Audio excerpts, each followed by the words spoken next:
Welcome to today trends. இன்னைக்கு நம்ம வீடியோல பெட்ரோமாக்ஸ் திரைப்படத்தின் ஷார்ட் ஸ்டோரி பத்தி தாங்க பார்க்க போறோம். டைரக்டர் ரோகின் வெங்கடேசன் இயக்கத்தில் தமனா முன்னணி கதாபாத்திரத்தில் நடிச்சிருக்கிற திகில் திரைப்படம் தான் பெட்ரோமாக்ஸ் படம். இந்த திரைப்படத்தினை தயாரிப்பாளர் குமார் தனது ஈகிள் ஐ புரொடக்ஷன் நிறுவனம் மூலமா தயாரிச்சிருக்காரு. இசையமைப்பாளர் ஜிப்ரான் இசையமைச்சிருக்காரு. திகில் மற்றும் நகைச்சுவை படமாக உருவாகி இருக்கிற இந்த படத்துல யோகி பாபு, சத்யன், ராமதாஸ் என தமிழ் திரையுலகம் முன்னணி நடிகர்கள் நிறைய பேர் நடிச்சிருக்காங்க. இந்த படத்தோட இயக்குனர் ரோகின் வெங்கடேசன் 2017ஆம் ஆண்டு அதே கண்கள் அப்படிங்கிற படத்தினை இயக்கி அது மூலமா தான் இயக்குனரா சினிஃபீல்ட்ல என்ட்ரி ஆயிருக்காரு. இப்போ இதோட ஸ்டோரி என்ன அப்படிங்கறத நம்ம இப்ப பார்க்கலாம். இதுல தமனாவோட நேம் மீரா.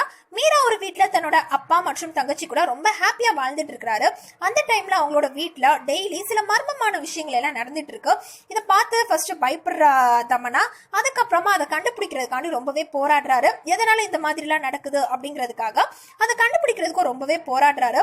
கடைசியா தான் தெரியுது தமனா தான் இறந்ததே தெரியாம தன்னோட குடும்பத்து கூட வாழ்ந்துட்டு இருக்கிறாரு அப்படிங்கிற விஷயம் அவருக்கு லாஸ்டா தான் தெரிய வருது.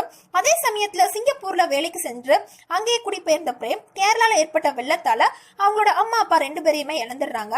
சோ சென்னையில உள்ள இவரோட வீட்டை விற்கிறதுக்காண்டி இவர் சென்னைக்கு வர்றாரு சிங்கப்பூர்ல இருந்து. இவரோட வீட்டுல தான் தமனா தன்னோட குடும்பத்துடன் பேயாக வசித்து வருகிறார். அங்க பேய் இருக்குதுன்னு சொல்லி அந்த வீட்டினை அடிமட்ட விலைக்கு வாங்க நினைக்கிறாரு மைம் கோபி.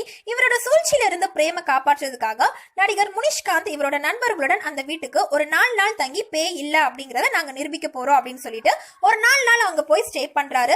ஃபைனலா என்ன ஆச்சு, தமனாவின் இந்த நிலைக்கு காரணம் என்ன, பிரேம் இறுதியில் வீட்டினை விற்றாரா இல்லையா அப்படிங்கிறது தான் படத்தோட மீதி கதை. இது போன்ற மேலும் பல ட்ரெண்டிங்கான தகவல்களை பெற நீங்க இந்த வீடியோவை லைக் பண்ணுங்க, ஷேர் பண்ணுங்க, மறக்காம சேனலை சப்ஸ்கிரைப் பண்ணுங்க.